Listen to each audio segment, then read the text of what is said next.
ஆத்ம நண்பர்கள் அனைவருக்கும் அன்பான வணக்கம்.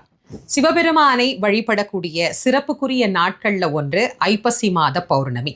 சிவபெருமானுக்கு எத்தனையோ அபிஷேகங்கள் செய்து நாம வழிபாடு பண்றோம். அவர் ஒரு அபிஷேக பிரியனும் கூட. ஆனா வருடத்திற்கு ஒரு முறை மட்டும்தான் அவருக்கு இந்த அன்னாபிஷேகம் அப்படிங்கிறது நடைபெறுகிறது. எதற்காக சிவபெருமானுக்கு அன்னாபிஷேகம் செய்யணும்? இந்த உலக உயிர்கள் அனைத்துமே கலி உலகத்துல அன்னத்தை தான் ஆதாரமாக நம்பி வாழ்ந்து கொண்டிருக்கிறது.